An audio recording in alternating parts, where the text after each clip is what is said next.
हम सूरदास हमारे हरि हारिल की लकड़ी मन क्रम वचन नन नंदन उर यह दृढ़ करी पकड़ी जागत सोवत स्वप्न दिवस निसी कान्हे कान्हे जकरी चुनत जोग लागत है सो जय करोई ककरी सु तो व्याधि हमको ले आए देखी सुनी न करी यह तो सूर तिन्ही ले सौंपो जिनके मन चक्री। यहाँ पर गोपिकाओं को उद्धव जी निर्गुण ब्रह्मा और योग साधना का उपदेश देते हैं और श्री कृष्ण भगवान को भूल जाने की सलाह देते हैं कि श्री कृष्ण भगवान को भूलकर आप योग अपनाइए और निर्गुण ब्रह्मा की उपासना कीजिए ताकि आपका जीवन सुखमय और आपको जन्म मरण के बंधन से छुटकारा मिल जाए, मोक्ष की प्राप्ति हो। लेकिन गोपिकाएं उनकी बात का खंडन करते हुए यहाँ पर कहती है हमारे हरि हारिल की लकड़ी कि हमारे लिए तो हमारे श्री कृष्ण भगवान हारिल पक्षी की लकड़ी के समान है जिसको वह पंजों में हमेशा दबाए रहता है। जिस प्रकार हारिल पक्षी अपने पंजों में लगातार लकड़ी को दबाए रहता है, ऐसे ही हमने अपने मन और हृदय में श्री कृष्ण भगवान को हमेशा के लिए बसा रखा है।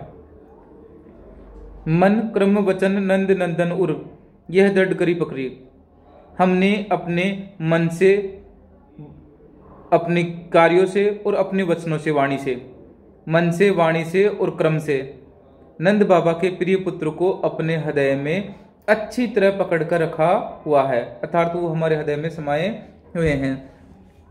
इसलिए हारिल की लकड़ी के समान अब वो इधर उधर नहीं हो सकते।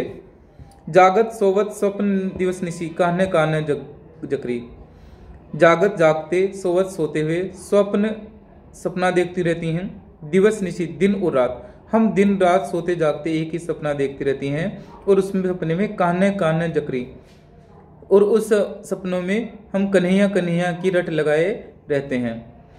सुनत जोग लागत हो ऐसो ज्यों करोई ककरी, सुनो आपका योग हमें ऐसा लगता है जैसे कड़वी ककड़ी के समान।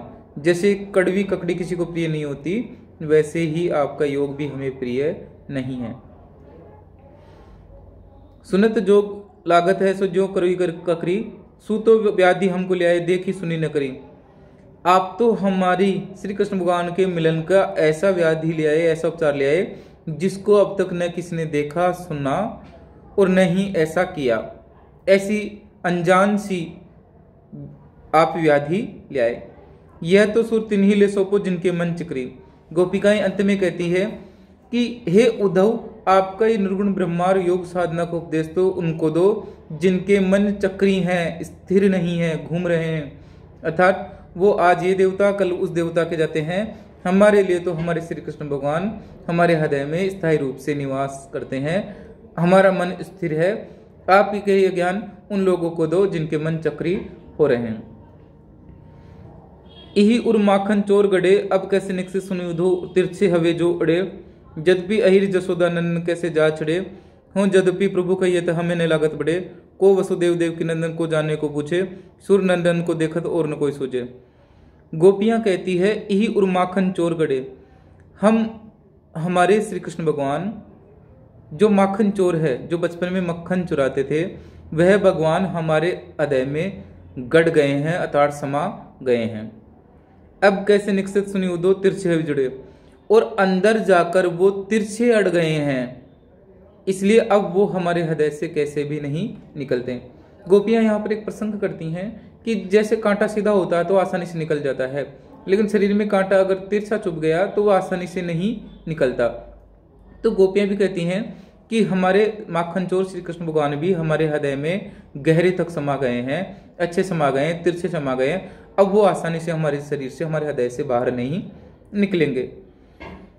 यद्यपि अहिर जसोदा नंदन कैसे जा चढ़े, यद्यपि यशोदा बाबा का नंदन प्रिय पुत्र, यशोदा माता का प्रिय पुत्र श्री कृष्ण भगवान अहिर जाति से, वो हमसे कैसे छोड़ा जाए। हो यदुपति, यद्यपि यह यदुपति है, प्रभु कहलाते हैं, हमें न लगत बड़े, लेकिन वो हमें बड़े नहीं लगते। को वसुदेव देव की नंदन को जाने को पूछे, आप कह रहे हो उनके असली माता पिता देवकी और वसुदेव है, तो हमें, और वो उनके प्रिय पुत्र हैं, तो हमें इस बात से कोई लेना देना नहीं है। हमें इस बात से कोई लेना देना नहीं है। वो कहती हैं, सूर्य नंदन को देखत और न कोई सोचे, कि हमें तो नंद बाबा को प्रिय पुत्र को देखे बिना और कोई भी नहीं सोचता है।